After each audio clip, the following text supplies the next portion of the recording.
Assalamu alaikum warahmatullahi wabarakatuh. Leo tumpa wasia yule ambaye atachukua haki ambayo si yake, kwa kuwa amepewa haki na rafiki yake, akadhulumiwa mwenye haki akapewa yeye.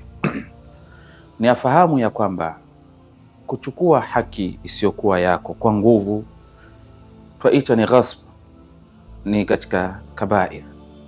Kuchukua haki ambayo kwamba iliyohifadhiwa mahali bila ya kuonekaniwa huitwa ni asariqa.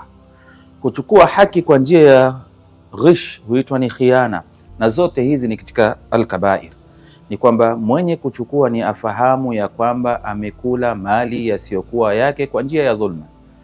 Ndio Bwana Mtume Muhammad sallallahu alaihi wasallam, kwa yule ambaye kwamba atakayechukua haki akifahamu ya kwamba haki hii si yake, kwa kuwa tu amehukumiwa na jaji au amehukumiwa na kiongozi, achukue kitu kile kwa ule hoja yake aliyokuwa nayo, ni afahamu ya kwamba fa innama aqta'uhu qit'atan minan nar, kwamba anampa kipande cha moto.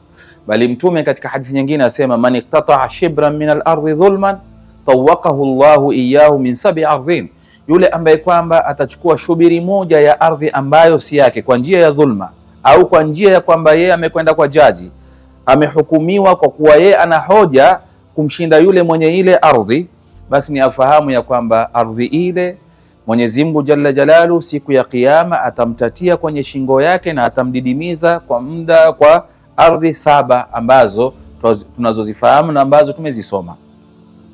Ni kwamba wewe mwenye kuchukua kitu kisichokuwa haki chako ni uachane nacho ukiogopa moto wa siku ya Kiyama.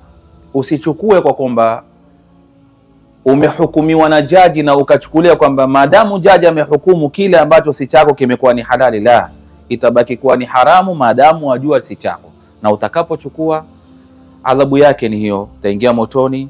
Bali Bwana Mtume Muhammad sallallahu alaihi wasallam asema, man dhalama shibran min al-ardi tawaqahu Allahu iyyahu min sab'i ardhin.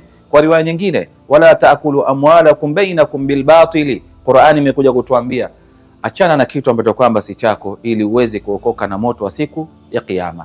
Usichukue kwa kuwa Hamza ni kiongozi amenihukumia kwamba hii ni haki yangu kwa kuwa ni rafiki yangu, au jaji amenihukumia kwamba hii ni haki yangu kwa kuwa hoja yangu imekuwa na nguvu. La, chukua kwamba ni chako, ni chako. Uacha kama si chako, umuogope Allah na uogope moto wa siku ya Kiyama.